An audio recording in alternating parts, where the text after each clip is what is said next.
Bonjour.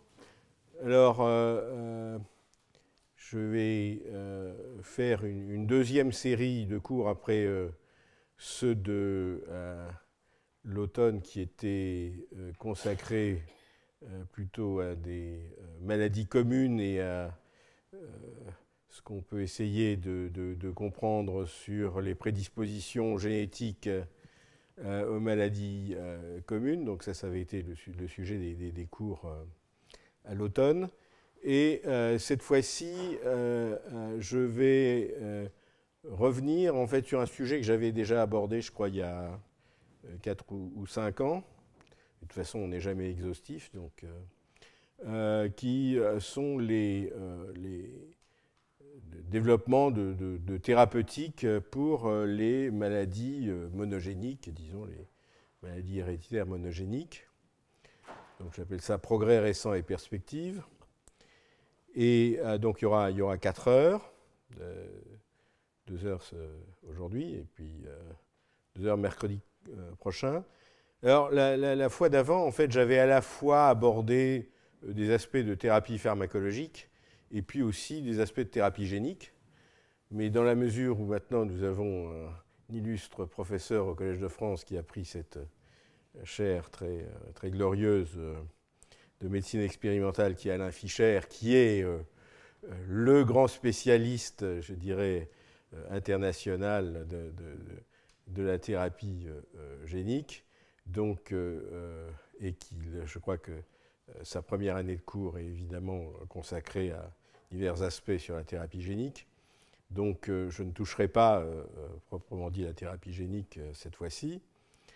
Par contre, j'annonce que, enfin c'est déjà sur le site, mais que nous co-organisons, donc Alain Fischer et moi, un colloque qui s'appelle, donc qui sera en anglais et qui sera, je dirais, plus pointu que les cours ici, Novel Therapies for Monogenic Disease, où il y aura à la fois de la thérapie génique et de la thérapie pharmacologique. Donc ça sera un jour et demi avec un certain nombre de conférenciers, également internationaux, très connus.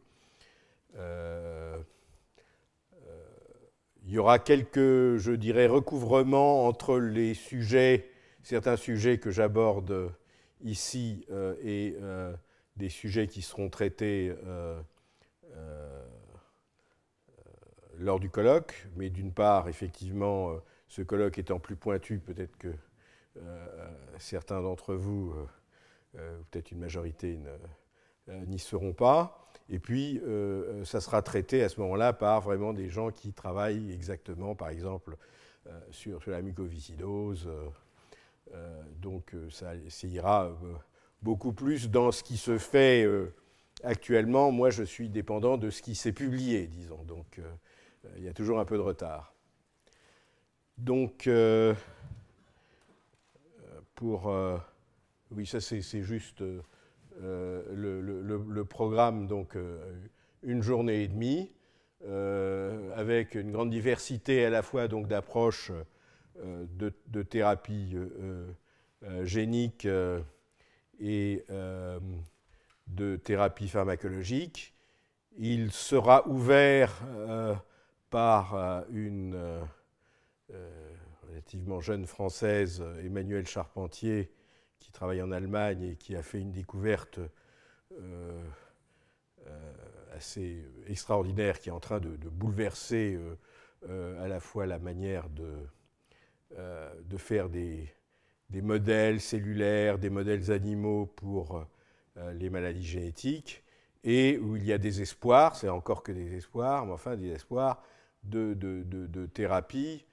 C'est ce qu'on appelle le système CRISPR-Cas9, et c'est quelque chose de tout à fait intéressant. Et le papier clé, papier fait par Emmanuelle Charpentier et une américaine qui s'appelle Jennifer Doudna, et elles sont en train de ramasser tous les grands prix actuels, et probablement, si on peut se dire qu'il pourra peut-être y avoir un prix Nobel d'ici quelques années. Ça, c'est juste pour indiquer, mais c'est sur le site du Collège de France. Alors, je voudrais quand même, avant de passer à mon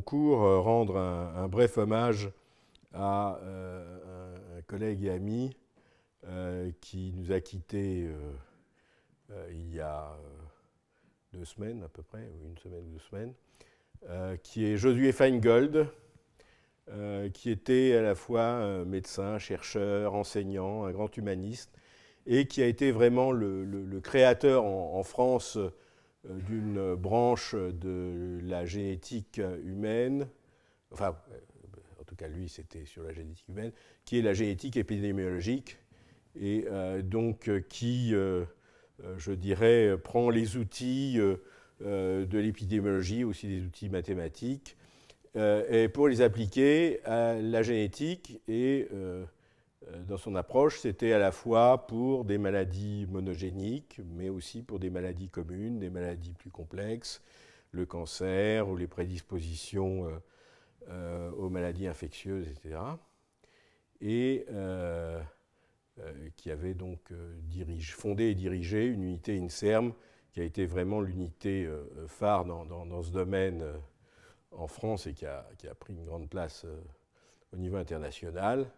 Et il a formé vraiment une école, et il y a des personnes qui sont dans la salle qui sont des élèves enfin, en tout cas une personne, Françoise Clerget, puisque donc parmi ces élèves qui après ont dirigé ou dirigent des laboratoires, il y a effectivement Françoise Clerget, Catherine Bonaïti et Florence Demenay qui sont extrêmement actives. Donc c'était vraiment un grand monsieur, et puis j'avais été très touché. Il venait assez régulièrement à mes cours, et notamment à l'automne dernier, il était venu à ses cours sur les maladies communes, sur un domaine où il était, je dirais, plus compétent que moi, en tout cas certainement sur les stratégies, les techniques précises d'études. Et ça avait beaucoup touché qu'ils viennent. Et donc simplement, voilà, il a travaillé sur plein de maladies parce qu'il collaborait avec beaucoup de gens qui cherchaient ses compétences, son aide.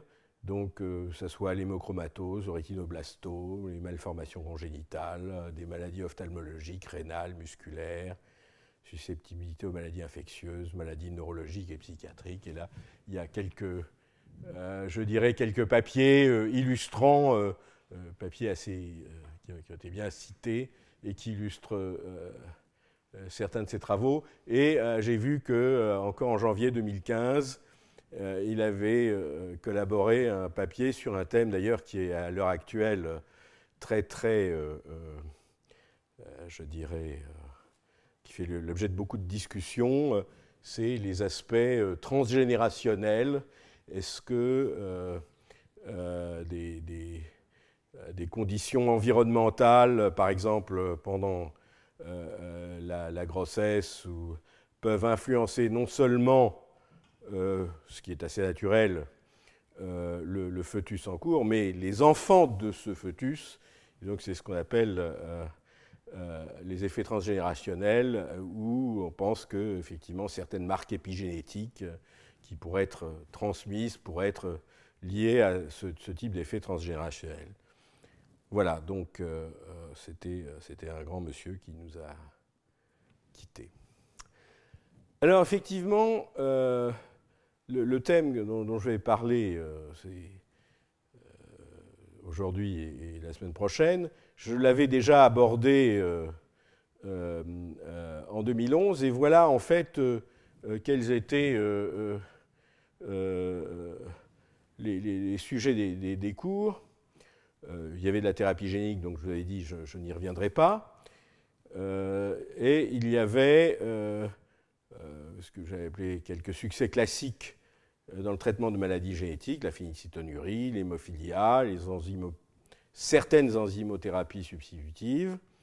Et puis, j'avais dans un deuxième cours parlé de thérapeutique pharmacologique et d'espoir qui paraissait absolument enthousiasmant, je dirais.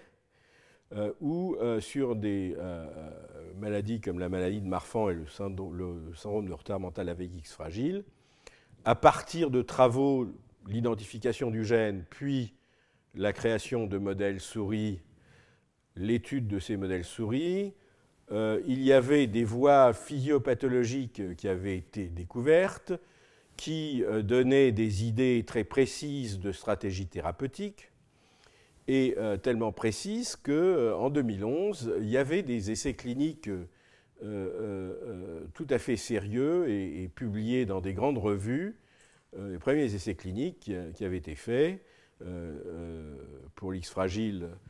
Les grandes compagnies pharmaceutiques comme Novartis s'impliquaient là-dedans. Donc on se disait, voilà, ça y est, il y a des grands espoirs. Et je dois dire, ces espoirs ont été un peu douchés dans les tout derniers temps. Et je voulais un peu discuter de ça, parce que ça montre simplement que traiter des maladies génétiques, notamment des maladies qui sont lentement progressives, qui sont lentement dégénératives, c'est extrêmement difficile. Ce n'est pas comme dans le traitement du cancer, où on a des choses objectives à relativement court terme. Déjà, on peut voir est-ce que la tumeur a régressé, disparu, est-ce qu'au bout de 6 mois, il y a eu des rechutes, etc. C'est beaucoup, beaucoup plus difficile sur des maladies. Voilà. Alors, donc, simplement, je vais commencer par quelques dias générales. D'abord, pour dire qu'effectivement, on s'aperçoit que obtenir des thérapies pour des maladies génétiques, c'est un chemin très long et très difficile, très coûteux. Alors, il y a, mais je n'en parlerai pas puisque c'est le domaine d'Alain Fischer, quelques succès récents tout à fait intéressants ou même enthousiasmants en thérapie génique. Mais ceci dit, il n'y a pour le moment, à ma connaissance, qu'une seule thérapie génique qui ait acquis le statut de médicament approuvé par la communauté européenne, et je ne crois même pas d'ailleurs par la Food and Drug Administration. Donc ça reste encore des traitements qui sont considérés comme des traitements expérimentaux faits dans des centres universitaires très, très spécialisés. Voilà. Ensuite, il y a effectivement, pour certaines maladies, déficiences enzymatiques, il y a eu, notamment pour la maladie de Gaucher, ou évidemment les hémophilies, où on peut remplacer la protéine manquante. Et puis, donc je vais parler de maladie de Marfan, modèle souris à une thérapie pharmacologique. En fait, ça, c'est une dia que j'avais dans le temps, mais je vais reparler de ça. Et puis, des traitements diététiques dans quelques rares maladies, mais qui, quand on peut les avoir, ont été extraordinairement couronnés de succès.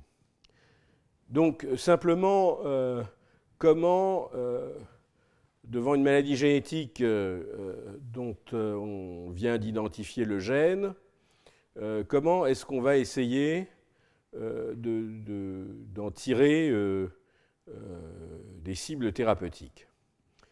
Parce qu'au départ, selon la nature du gène muté, de temps en temps, vous avez des gènes dont on trouve l'implication dans une maladie génétique, et c'est des gènes pour lesquels on ne connaît absolument rien sur la fonction, ou qui ont l'air vaguement homologues à un gène de fonction connue, donc on se dit, voilà, ça doit être une fonction qui ressemble, mais la fonction physiologique réelle, on ne la connaît pas du tout. Pour donner un exemple, sur une maladie que j'avais traitée il y a 2 ans, qui est la sclérose latérale amyotrophique, la maladie de Charcot, où la forme génétique la plus fréquente a été identifié, le gène a été identifié il y a 4 ans, c'est en 2011. Et ce gène est affublé du doux nom de C9orf72, simplement parce que c'est simplement un gène qui code pour une protéine, et comme on n'avait aucune idée de sa fonction, on lui a donné un numéro plutôt que quelque chose qui évoque une fonction qu'on ne connaissait pas. Eh bien, d'après ce que j'ai cru comprendre, à l'heure actuelle, et bien que ce soit un sujet sur lequel plein de monde travaille, on ne sait toujours pas vraiment quelle est la fonction de C9orf72. Par contre, on sait plus de choses sur la manière dont la mutation, elle, est associée à la maladie.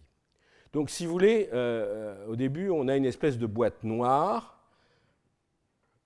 On sait par la génétique, par le fait qu'il y a des mutations qui sont spécifiquement associées chez des patients à la maladie. On sait donc que ces mutations sont vraiment responsables de la maladie. Et d'autre part, on connaît les phénotypes cliniques de cette maladie. Le reste, c'est une boîte noire. Et donc, la physiopathologie, ça va être de savoir quel est l'effet de la mutation du gène, par exemple sur son expression, sur la structure et la fonction de la protéine. Donc ça, c'est de la biologie moléculaire. On passe ensuite à la biologie cellulaire pour savoir est-ce qu'il y a des effets sur les voies de signalisation à l'intérieur de la cellule, ou de communication entre cellules, sur l'apoptose, sur l'autophagie, sur la différenciation, etc. Tous les effets, disons, cellulaires. Donc on essaye d'avoir des modèles cellulaires qui peuvent être des cellules de patients, par exemple.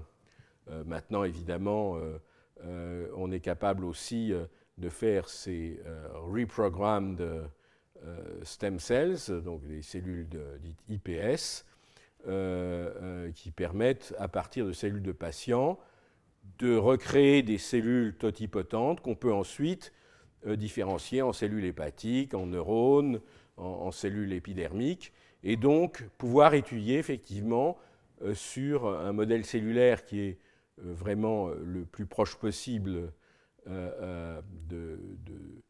des cellules qui sont touchées chez le malade. Donc ça, c'est au niveau cellulaire. Et puis ensuite, il faut quand même essayer de passer à l'effet sur l'organisme, c'est-à-dire, là, on a besoin de modèles génétiques. Alors, bien évidemment, la souris, mais dans certains cas, ça peut être la drosophile, ça peut être le nématode. Le poisson zèbre est à l'heure actuelle extrêmement utilisé. Et puis, je dirais, grâce à cette technologie CRISPR-Cas9 qui a été développée donc, par Emmanuel Charpentier et Jennifer Doudna, et puis reprise maintenant par à peu près tout le monde, on va pouvoir faire beaucoup plus facilement des modèles dans, je dirais, un peu n'importe quel organisme. Alors, d'autre part, on va se poser la question, est-ce qu'en fait, il y a une cascade d'effets et qui éventuellement vont diverger, c'est-à-dire que vous allez avoir un effet sur l'expression, la structure, la fonction de la protéine, mais les effets cellulaires vont être divers, et peut-être vous aurez un phénotype qui va être lié à une action sur une certaine voie de signalisation, ou une protéine interagissant avec la protéine mutée. Un deuxième phénotype qui va dépendre d'une autre cascade, etc. Alors pourquoi c'est important? Parce que, évidemment, si vous touchez à une voie qui n'est impliquée que dans le phénotype numéro 1, vous n'allez pas pouvoir espérer de corriger le phénotype 2 ou le phénotype 3, mais ceci dit, il vaut mieux pouvoir corriger au moins une partie des phénotypes quand vous ne pouvez pas faire mieux. Et donc, en fonction de ça, vous pouvez essayer de faire une thérapie au niveau du gène, donc c'est la thérapie génique, ou dans sa version que l'on espère avec CRISPR-Cas9, de corriger le génome, ou au moins certaines cellules dans le génome, par une espèce de chirurgie du génome. vous pouvez essayer d'agir sur l'expression ou le niveau ou l'activité de la protéine, ou sur les mécanismes cellulaires impliqués. Et puis, quand vous ne pouvez rien faire d'autre, vous pouvez quand même faire du traitement symptomatique, selon les cas, parce qu'il faut quand même essayer effectivement d'apporter aux patients ce que la médecine peut apporter. Alors je vais peut-être... donc dans les thérapies pharmacologiques, comme j'ai dit, c'est soit apporter la protéine manquante, apporter la cellule manquante, ça c'est la thérapie cellulaire, apporter la petite molécule manquante ou diminuer l'apport d'une petite molécule toxique qui s'accumule par suite d'un déficit enzymatique. Vous pouvez essayer de stimuler l'expression du gène quand effectivement le problème est lié à un gène qui s'exprime trop faiblement, ou quelquefois, si ce gène ne s'exprime plus du tout et que vous ne pouvez plus stimuler son expression, mais qu'il y a un gène équivalent, un gène homologue qui a à peu près la même fonction, vous pouvez essayer de stimuler ce gène homologue, stimuler l'activité enzymatique ou la stabilité de la protéine, ou cibler donc une voie physiopathologique en aval du problème initial. Je crois que je vais... Oui, peut-être quand même, juste sur les thérapies qui consistent à apporter la protéine manquante. Donc, c'est évidemment l'exemple, par exemple, de l'hémophilie, qui est vraiment tout à fait classique. Et puis, il y a eu... effectivement, pour notamment les maladies lysosomales, donc qui sont dues à des déficits en enzymes qui sont présents dans le lysosome et qui conduisent à des accumulations de composés, de molécules qui ne peuvent pas être métabolisées par l'enzyme puisque celui-ci est déficient. Eh bien, il y a eu un gros effort, notamment d'une boîte pharmaceutique qui s'appelle Genzyme, pour produire les protéines et les apporter donc, comme traitement par infusion dans la circulation sanguine. Et ça a été extrêmement efficace pour les formes non neurologiques d'une maladie qui s'appelle la maladie de Gaucher. C'est aussi efficace pour une maladie qui est plutôt un ciblage cardiaque, qui est la maladie de Fabry.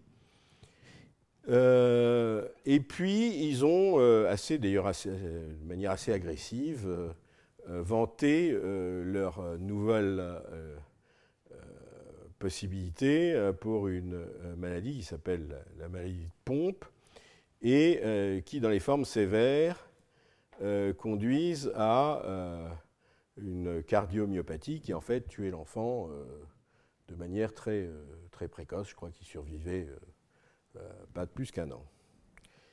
Et ce qu'on s'est malheureusement aperçu là-dessus, c'est que la maladie de Pompe, ça avait effectivement l'air d'être d'une maladie où vraiment le problème était un problème surtout cardiaque. Et qu'en apportant cette thérapie protéique, on s'est aperçu qu'en fait, si les enfants survivaient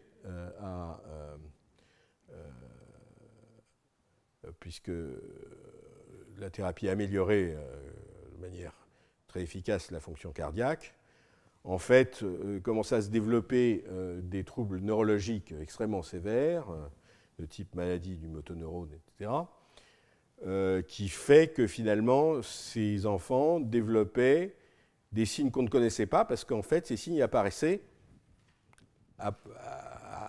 après la période où normalement ils étaient décédés en l'absence de thérapie. Et donc là ça montre aussi qu'effectivement, vous soignez un des phénotypes, et il se trouve que les enzymes lysosomales sont efficaces pour les formes non neurologiques, pour la maladie de Gaucher par exemple. Il y a des formes neurologiques où effectivement la thérapie par enzymothérapie substitutive n'a aucun intérêt, puisque la protéine ne passe pas la barrière hémato-encéphalique et donc ne peut pas corriger le déficit dans les neurones. Voilà, donc c'est juste un exemple. Je crois que je vais passer. Alors, simplement, j'avais dit aussi, il peut arriver que quelquefois, on s'aperçoive qu'il manque une petite molécule, que le gène déficient était par exemple un transporteur de vitamine, une petite molécule, et que peut-être il suffit de redonner cette vitamine. Alors ça n'arrive pas très souvent, mais je voulais juste donner cet exemple qui est très récent, puisque c'est l'identification d'un gène donc, qui a été fait en 2014 grâce aux nouvelles techniques de séquençage à haut débit, ce qu'on appelle le séquençage d'exomes, pour une maladie qui avait été décrite en 1894. Donc vous voyez, maladie décrite en 1894 sous le doux nom de syndrome de Brown-Vialetto-Van Leer, qui est caractérisé notamment par des problèmes neurodégénératifs, avec une paralysie bulbaire, c'est des enfants qui deviennent sourds et qui développent une insuffisance respiratoire, et ceci conduisait immanquablement à un déficit respiratoire et en général à la mort de manière assez précoce. Et donc, cette équipe a séquencé les gènes d'un certain nombre de malades qui avaient été identifiés du point de vue clinique pour ayant ce symptôme, ont trouvé un gène qui visiblement codait pour un transporteur, ont identifié ce transporteur comme étant transporteur d'une vitamine, la vitamine B2, la riboflavine. Et ils ont pu montrer sur un petit nombre de patients que en donnant des fortes doses de riboflavine à ces patients, eh bien, on avait une amélioration clinique très importante et soutenue, enfin qui durait, à la fois biochimique, mais surtout clinique. Alors là, c'était deux patients, mais Judith Melki, qui est une médecin-chercheur généticienne qui travaille au Kremlin-Bicêtre, voilà,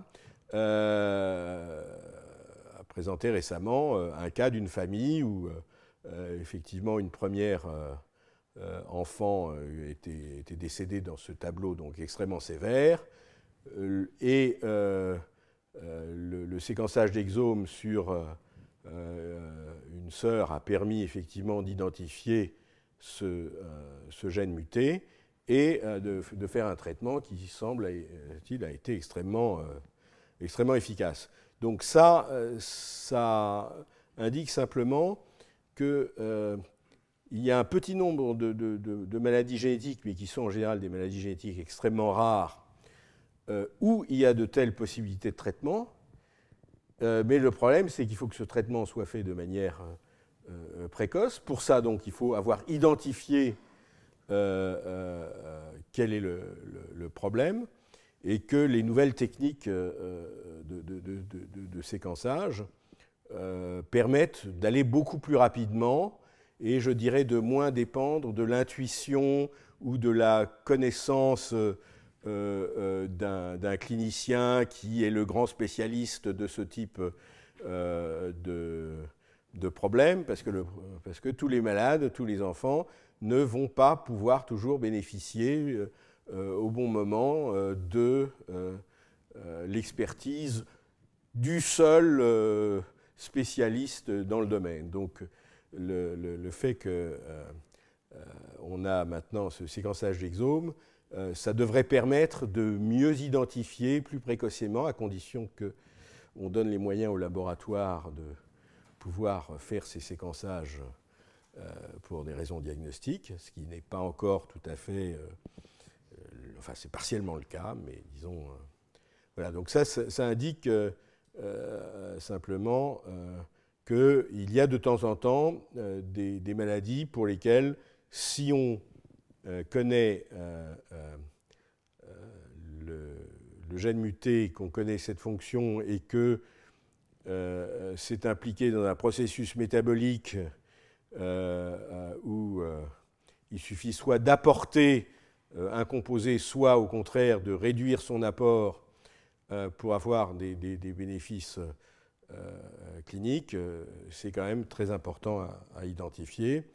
Et c'est pour ça que j'ai décidé de revenir à quelque chose de très classique, parce que récemment j'ai entendu une conférence à ce sujet qui me montrait que même dans ce qui est considéré comme classique, bien connu, et qu'il n'y a plus rien à voir, circuler, il n'y a rien à voir, il y a encore des choses à voir, et c'est la phénylcétonurie. Alors la phénylcétonurie, c'est l'exemple absolument extraordinaire qui est d'un développement thérapeutique qui est allé finalement assez vite, et à une époque, on ne savait pas identifier les gènes, on pouvait identifier les enzymes, mais on ne pouvait pas identifier les gènes, on ne pouvait pas séquencer. Et donc, cette histoire de la phénylcétonurie, je vais la rappeler, c'est un Suédois, Folling, qui avait remarqué que dans des institutions pour ce qu'on appelait les retardés mentaux, déficients intellectuels maintenant, il y avait certains avec un retard mental très sévère et dont l'urine avait une odeur très particulière. Donc il s'est dit, si l'urine a une odeur très particulière, c'est qu'il doit y avoir un composé particulier. Il a identifié effectivement des composés anormaux et qui étaient des catabolites de la phénylalanine, qui est un acide aminé. Et donc en 1947, entre 1947 et 1953, un biochimiste américain a identifié l'enzyme déficiente, qui est la phénylalanine hydroxylase, et qui est d'ailleurs, je donne toujours ça comme exemple aux étudiants, parce que c'est une maladie qui se caractérise vraiment par un retard mental, donc par un effet sur le cerveau, mais la protéine, elle n'est produite que dans le foie. Et simplement, quand cette protéine n'est pas fonctionnelle ou n'est pas présente, il y a une accumulation de phénylalanine, et la phénylalanine est toxique, notamment pour le cerveau en développement. Donc, si vous voulez, on a... Alors, c'est vrai qu'à l'heure actuelle, on détecte beaucoup de gènes qui sont impliqués dans des formes de déficience intellectuelle, etc. Et en général, c'est des gènes qui sont exprimés dans les neurones, qui ont des fonctions à la synapse, qui ont des fonctions évidentes neuronales. Mais enfin, de temps en temps, et c'est le cas, il y a des protéines qui, notamment métaboliques, qui peuvent ne pas être dans le cerveau et avoir un effet effectivement sur le cerveau. Et c'est en 1953-1954 qu'un Suisse s'est dit que finalement on pourrait proposer un traitement diététique, puisque visiblement c'était l'excès de phénylalanine qui était causal des problèmes de retard mental. Mais on s'est assez vite aperçu que pour que ce traitement soit efficace, il fallait qu'il commence très tôt, et à ce moment-là, un microbiologiste américain, Guthrie, a développé un test néonatal qui permettait, dans les premiers jours après la naissance, d'identifier les enfants porteurs de cette anomalie. C'est à peu près un enfant sur 12 000 chez nous, et de pouvoir très rapidement mettre en place ce traitement. Alors un traitement qui est quand même lourd, puisqu'il s'agit en fait de doter toutes les protéines je dirais, normales de l'alimentation et de les remplacer par des hydrolysats dont on a diminué la quantité de phénylalanine. Donc c'est une nourriture qui est, du point de vue protéique, entièrement artificielle.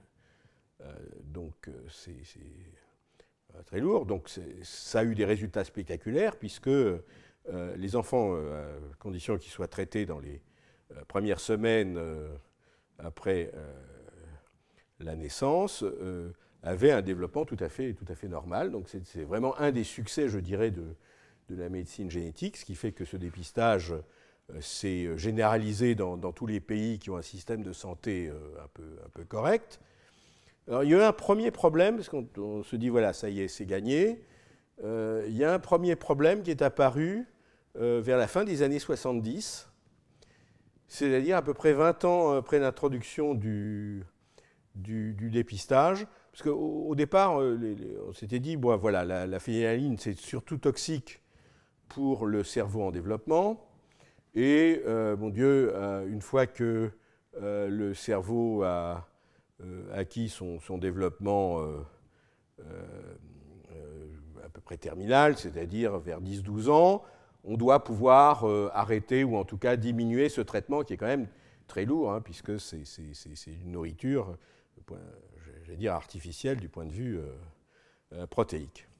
Et donc effectivement, beaucoup des enfants qui avaient été diagnostiqués à partir de l'âge de 10-12 ans, on disait ok, tout va mieux et puis vous pouvez vivre normalement, y compris les femmes. Et en fait, ces femmes avaient des taux très élevés de phénylalanine dans le sang. Elles n'avaient pas de retard mental puisqu'elles avaient été effectivement traitées quand elles étaient jeunes.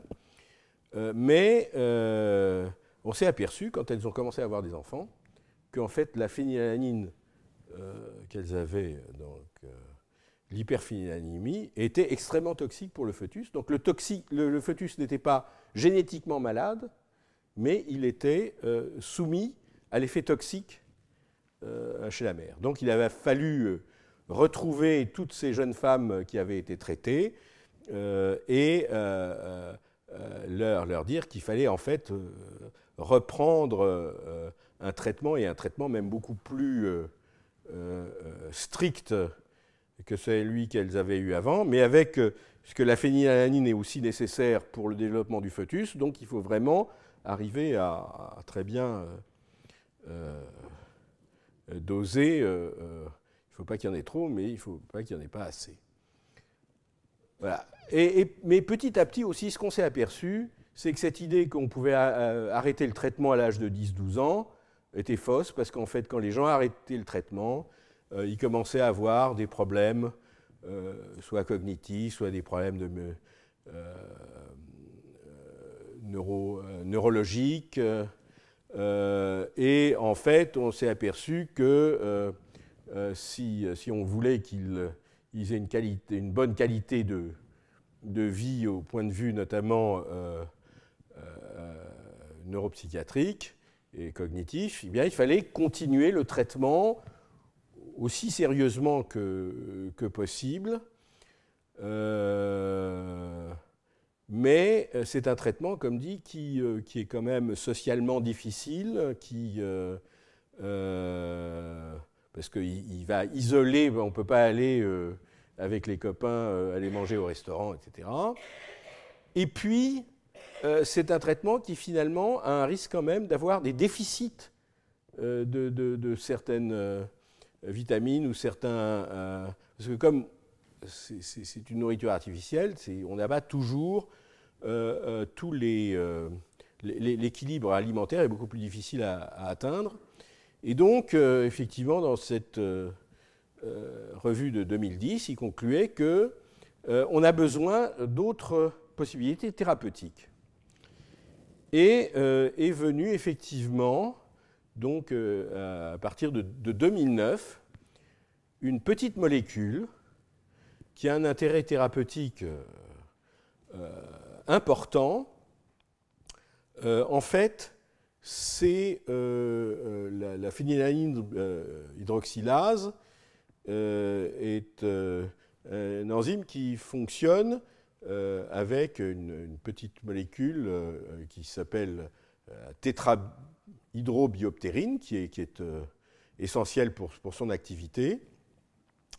Et on s'est aperçu que cette petite molécule qu'on pouvait synthétiser donc chimiquement, qui a un nom, saproptérine, ça c'est le nom de pharmaceutique, eh bien, il est capable de stimuler l'activité de cette enzyme phénylalanine hydroxylase chez les patients qui ont encore de l'activité. Alors ça, vous avez des mutations qui entraînent des pertes de fonction complètes, et vous avez des mutations qui entraînent des pertes de fonction partielles. Donc, dans ce cas, quand vous avez une perte de fonction complète sur les deux allèles, donc il n'y a absolument aucune activité phénylalanine hydroxylase, ça ne va servir à rien de donner de la saproptérine. Par contre, chez les à peu près 20% de patients qui ont une protéine d'activité très réduite ou de niveau de protéines d'expression protéique très réduite, vous pouvez stimuler l'activité de la phénylalanine hydroxylase, et ça permet en fait d'avoir, soit dans les cas les plus favorables, de pouvoir arrêter le régime avec protéines artificielles, ou en tout cas de rendre ce régime moins strict. Donc, si vous voulez, ça a un intérêt tout à fait important pour les patients. Donc, c'est une molécule qui avait été, une petite molécule qui avait été développée au Japon. En fait, au départ, elle a été utilisée parce qu'il y a à peu près chez les enfants qui sont, je crois que c'est ici, chez les enfants qui sont diagnostiqués avec une hyperphénylalaninémie, c'est-à-dire un taux trop élevé de phénylalanine lors du dépistage néonatal, il y a un tout petit pourcentage, je crois que c'est 1% des enfants dépistés, pour lesquels ce n'est pas le déficit en phénylalanine hydroxylase, mais en fait c'est le déficit en des enzymes qui sont responsables de la synthèse de la tétrabioptérine. Donc pour cela, c'est évident, c'est ça qui manque, donc on peut l'apporter, mais ça c'est au Japon c'est environ un enfant sur 1 à 2 millions, donc vous voyez c'est extrêmement rare. Et donc au début ils ont développé ça, ils ont montré que c'était tout à fait intéressant pour ces enfants avec ces formes très rares de phénylcétonurie, mais finalement en 2007 il y a eu un essai clinique paru dans Lancet qui a montré que cette molécule avait, chez les patients ayant la phénylcétonurie classique et qui étaient répondeurs, c'est-à-dire ceux qui avaient une activité résiduelle suffisante de phénylalanine pour que de la stimuler permette de revenir quasiment à la normale. Donc ça a été approuvé en 2007 pour la thérapeutique aux États-Unis, en 2008 en Europe. Et donc c'est un développement, mais là on parle beaucoup de médecine personnalisée, et je dirais que la génétique, les maladies génétiques, c'est, je dirais, l'extrême de la médecine personnalisée, et ça le devient encore, je dirais, de manière plus extrême, puisque, j'en parlerai la semaine prochaine, mais il y aura une conférence au colloque, on commence à développer des thérapeutiques qui ne sont efficaces que chez certains des malades ayant la maladie génétique et qui ont la bonne mutation ou la mutation qui permet de répondre à cette thérapeutique.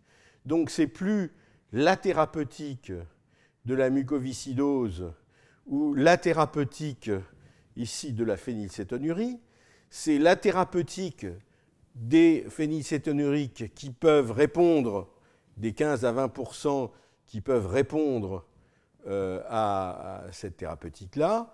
Et dans le cas de mucoviscidose, je crois, c'est une molécule dont je vais parler la semaine prochaine, l'ivacaftor, qui est pour les 5% de personnes, d'enfants avec la mucoviscidose, qui ont la mutation G551D. Donc c'est une thérapeutique spécifique de mutation. Alors juste, c'est une autre chose d'ailleurs dont on va parler au colloque. Il y aura une table ronde qui va clôturer le colloque et qui a ce titre un peu provocateur. Peut-on se permettre le coût des thérapies sur les maladies monogéniques?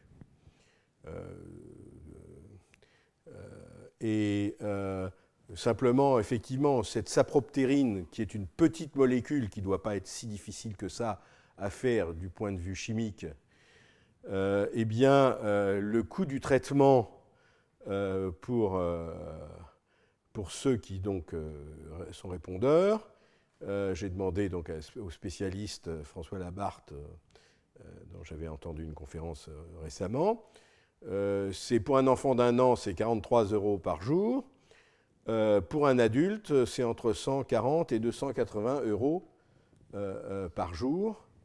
Donc, ouais, alors, ceci dit, il y a un avantage absolument important. D'ailleurs, le traitement, le régime diététique est à peu près le même prix, parce qu'effectivement, c'est des nourritures complètement artificielles, contrôlées, etc.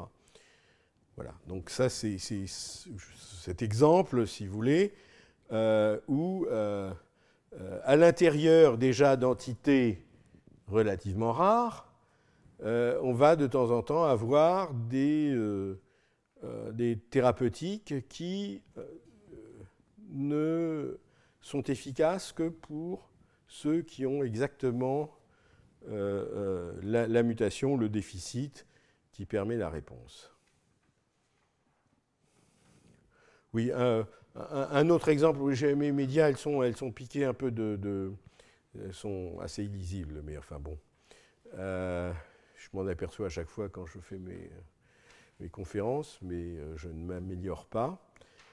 C'est juste un autre exemple d'une maladie qui peut entraîner une déficience mentale extrêmement sévère avec une épilepsie sévère et qui est liée à un déficit dans un transporteur de glucose, un transporteur dans les neurones de glucose.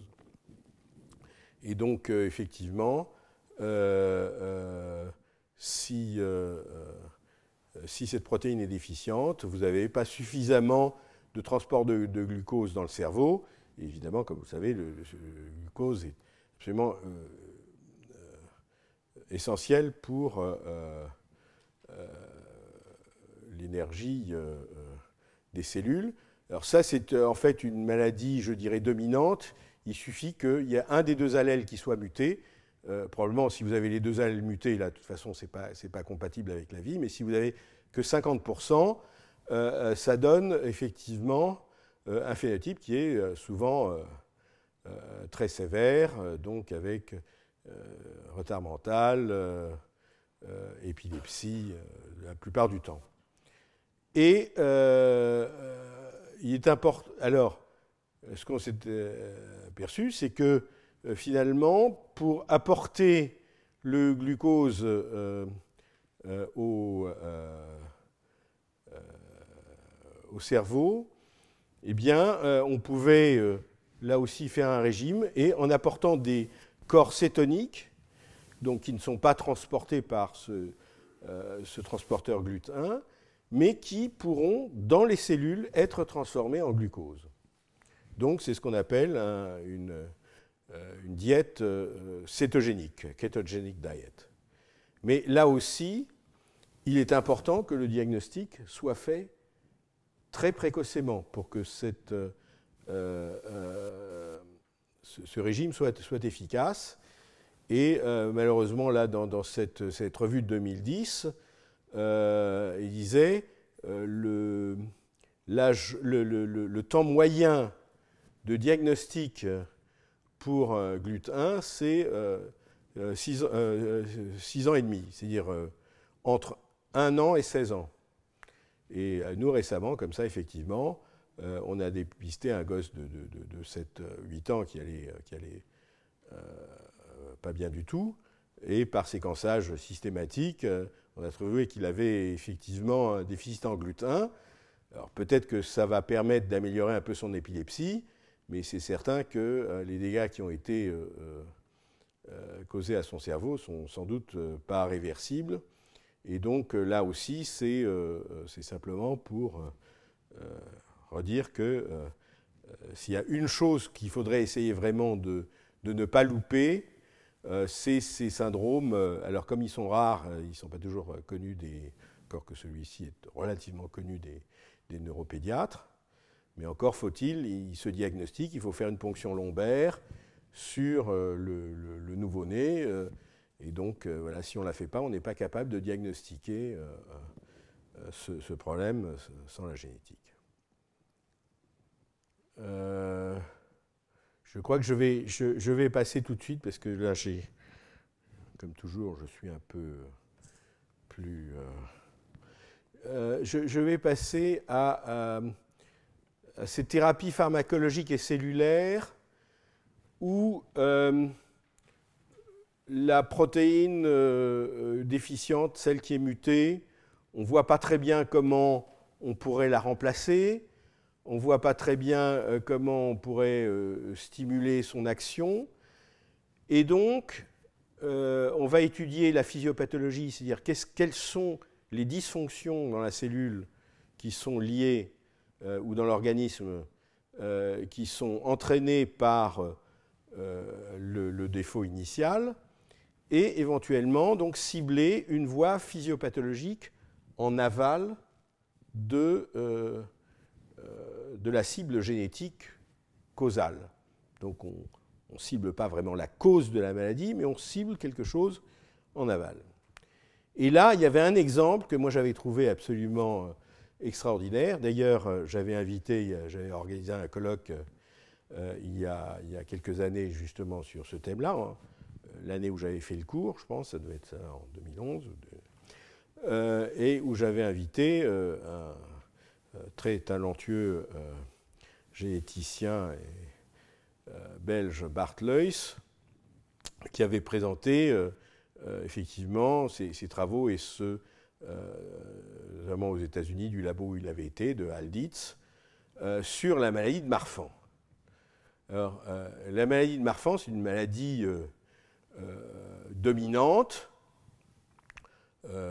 qui donc se transmet effectivement en général d'un parent atteint à en moyenne 50% de ses enfants. Ceci dit, comme ça arrive souvent dans les maladies dominantes relativement sévères, 30% des mutations sont des mutations dites de novo, c'est-à-dire qu'il n'y a personne dans la famille qui était malade, et puis une erreur lors de la gamétogénèse s'est produite, et une mutation, et vous avez un premier cas familial de cette maladie. Alors, cette maladie, donc je crois que c'était en 91, le gène a été identifié. C'est une protéine de la matrice extracellulaire qui s'appelle la fibrilline, et dont on avait l'impression que c'était une protéine structurale, et donc compenser un déficit d'une protéine structurale, ça paraissait impossible, hein. C'est comme si vous avez un bâtiment dont le béton est de mauvaise qualité, vous n'avez pas grand-chose à faire d'autre que de détruire le bâtiment, parce que vous n'allez pas pouvoir changer tout ce qui contient du béton. Alors, c'est une maladie aussi qui se traduit du point de vue clinique par plusieurs signes cliniques qui, apparemment, au départ, n'ont pas grand-chose à voir, comme par exemple une scoliose qui peut être très importante. C'est des gens aussi qui sont très grands, qui ont des doigts très longs, et on dit, je pense qu'il n'a pas été séquencé, mais que Paganini était atteint de maladie de Marfan, et que c'est ce qui lui aurait donné évidemment les doigts très longs qui permettaient d'être, entre autres, pas seulement virtuose. Il y a des problèmes oculaires, mais surtout, en fait, il y a des anomalies de l'aorte, et notamment des anévrismes de l'aorte qui qui vont se développer et qui peuvent entraîner une dissection aortique. Et ça, si on n'intervient pas extrêmement rapidement, ou plutôt si on n'a pas fait de chirurgie correctrice en ayant identifié cet anévrisme de l'aorte, ça ne pardonne pas. Donc effectivement, si vous voulez, la mortalité liée à la maladie de Marfan, c'est effectivement ce problème d'anévrisme et de dissection aortique.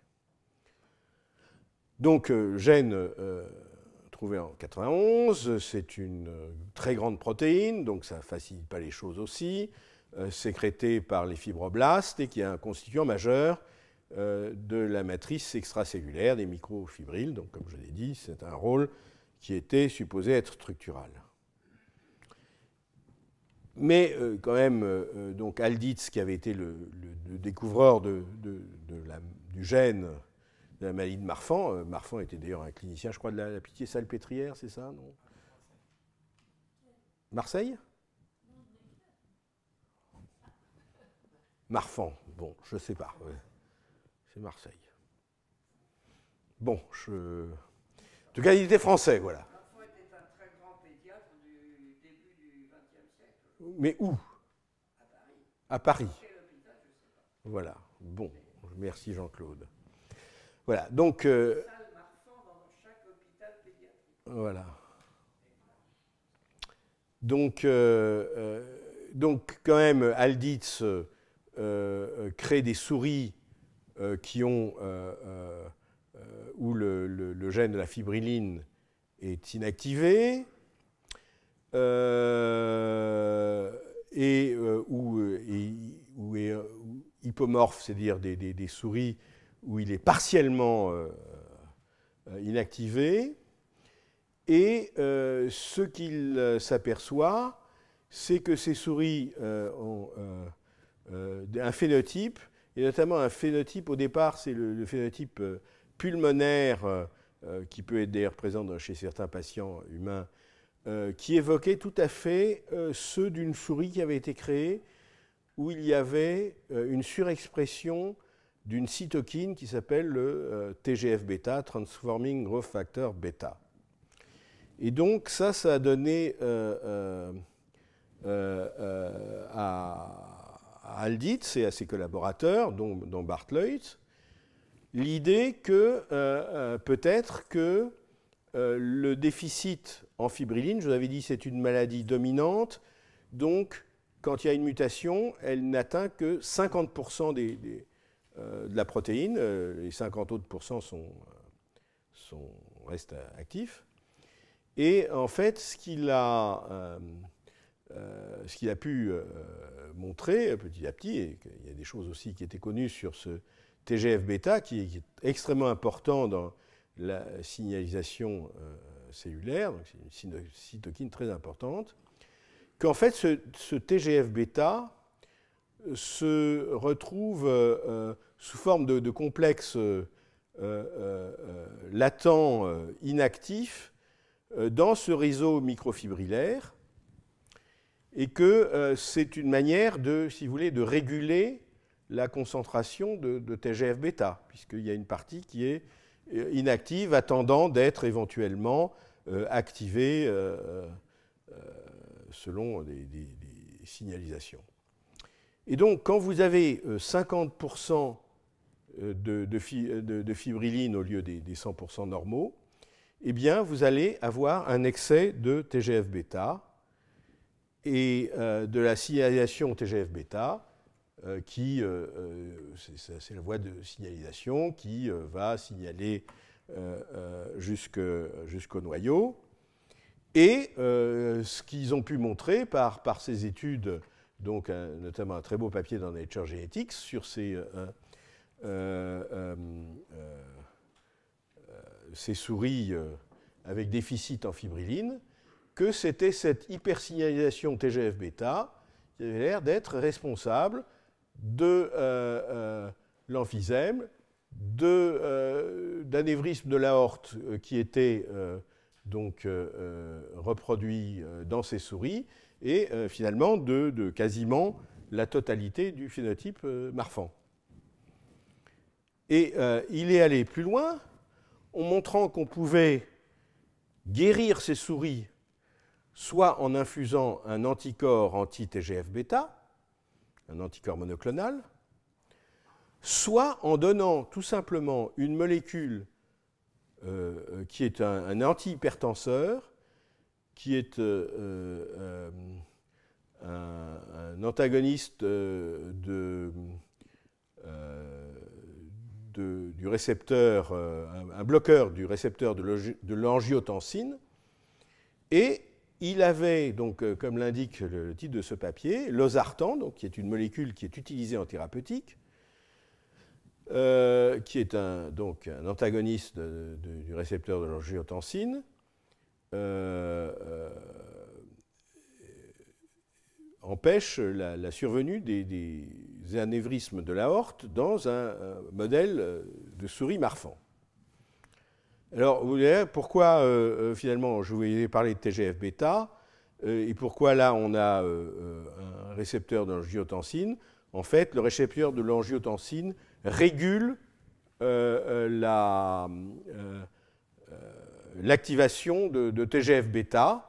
Et donc, si vous inhibez ce récepteur de l'angiotensine, vous allez inhiber en aval l'activation de TGF-bêta. Donc ça, vous voyez, alors ça c'est, je crois, des souris qui ont été traitées, là c'est pas par le losartan, mais par l'anticorps anti-TGF-bêta. Vous voyez ici l'aorte d'une souris normale, en fait la paroi aortique. Vous voyez la souris mutante, vous voyez, c'est complètement anormal. Et quand vous donnez l'anticorps anti-TGF-bêta, vous voyez, vous renormalisez complètement cette aorte, et vous avez d'autres mesures qui vous montrent aussi sur la croissance aortique, donc qui est anormale chez la souris mutée par rapport à la souris wild type. Et si vous la traitez là c'est effectivement encore l'anticorps, vous avez une quasi-renormalisation. Donc ça, c'était formidable, la souris, ça marche. Et il y a eu, en 2008, cet article que j'avais trouvé tout à fait enthousiasmant, qui montre que le losartan, donc molécule qui est bien connue, donc on peut utiliser en thérapeutique, et qui avait été en fait utilisé, d'après ce que j'ai compris, avant les travaux de Alditz au départ, chez des patients avec le syndrome de Marfan, parce qu'il y avait quand même un traitement qui était conseillé pour le syndrome de Marfan, qui était des bêta-bloquants. C'est des enfants qui ne répondaient pas aux bêta-bloquants, donc ils avaient eu un traitement par le losartan. Et en étudiant, donc ce n'était pas un essai clinique randomisé, c'était une analyse a posteriori d'enfants qui avaient été traités, donc 18 enfants. Et dans ce papier, ils disent qu'il y a un effet sur la croissance des anévrismes ou du diamètre de l'aorte, donc qui augmente trop chez les patients de Marfan, qui avait l'air tout à fait important et spectaculaire. Et il concluait donc qu'il y avait un effet thérapeutique absolument évident, mais quand même en disant que c'était une petite cohorte, c'était pas blind, il n'y avait pas comparaison avec le placebo, etc. Donc ils disent, voilà, il faut vérifier ça par un essai clinique. Donc ça, c'est 2008, mais publié quand même dans le New England Journal of Medicine, qui est des grands journaux, enfin peut-être avec Lancet, le plus grand journal médical, etc. Et donc, un peu partout, en Europe, aux États-Unis, on commence à préparer des essais cliniques randomisés. Ça, par exemple, en 2010, vous avez un papier qui simplement décrit l'essai clinique, sur quelle base ils vont faire un essai clinique. Donc ça, c'est justement un essai où Bartley est impliqué.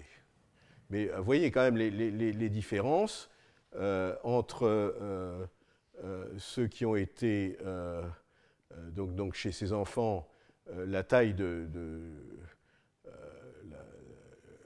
la racine de l'aorte, chez ceux qui n'ont pas été traités, chez ceux qui ont été traités, ça a l'air d'être vraiment absolument impressionnant. Donc quand vous voyez ça, vous dites, bon voilà, on a quelque chose. Et en 2000, je crois que c'est 2013, il y a 2 articles sur des relativement sur des études qui, notamment sur des adultes, qui disent, voilà, dans celle-là, c'est une étude, je crois, hollandaise, il dit, on a un effet sur la dilatation de l'aorte qui est plus faible dans ceux qui ont été traités par le losartan que dans les contrôles, mais sur d'autres paramètres comme la dissection aortique, etc., ou éventuellement les décès, il n'y avait pas de différence entre les groupes. Mais ceci, comme c'est des choses qui sont relativement rares, c'était difficile d'avoir quelque chose de statistiquement significatif. C'était quand même un essai sur 233 patients. Donc 203 patients pour une maladie relativement rare, c'est quand même un essai considérable. Un autre papier, je crois, de gens de Vienne, qui disent we have a significant improvement, une amélioration, avec losartan monothérapie dans tous les segments de l'aorte. Ça, c'était une plus petite étude, non randomisée, sans contrôle, sans placebo, etc. Donc, enfin, ça allait dans le bon sens. Bien qu'il notait que, par exemple, l'effet qu'il trouvait par rapport à cet effet que je vous avais montré dans ce papier chez ces 18 enfants était quand même pas aussi important que ce qui avait été trouvé avant, de ce qui avait été rapporté avant.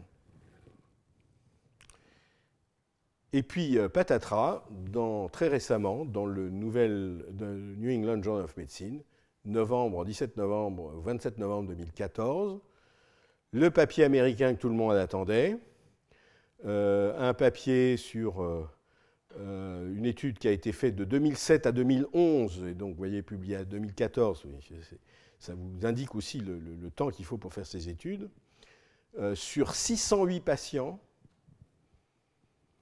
Et là, la conclusion, c'est que the 3 years rate of aortic root surgery, aortic dissection, death and a composite of these events did not differ, mais surtout, il n'avait pas d'effet sur la taille de l'aorte, etc. Enfin bref, voilà, the baseline adjusted rate change in the aortic root Z-score did not differ significantly between the atenolol group and the losartan group. Alors, effectivement, ce n'était pas une étude losartan contre placebo, c'était une étude losartan contre l'autre molécule qu'on conseille, c'était éthiquement, qui est les bêta-bloquants. Donc, en tout cas, il ne trouvait pas d'amélioration par rapport aux bêta-bloquants. Et donc, ils disent, voilà, en conclusion, ça n'a pas montré les avantages attendus du losartan sur l'aténolol qui est le bêta-bloquant. Alors, comment est-ce que on peut comprendre les différences? Eh bien, en fait, chacune des études, par exemple, l'étude hollandaise qui avait montré un avantage, en fait, ils rajoutaient le losartan sur le bêta-bloquant. Alors, est-ce que c'est des molécules qui vont avoir un effet additif ou pas? Et si vous voulez, il y a cet article qui est un commentaire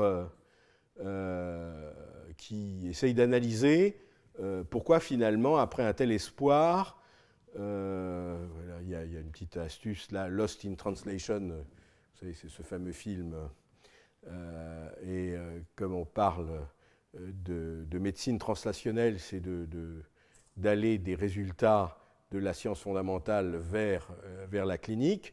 Là, c'est Lost in Translation, parce qu'il y avait de la très bonne science fondamentale, et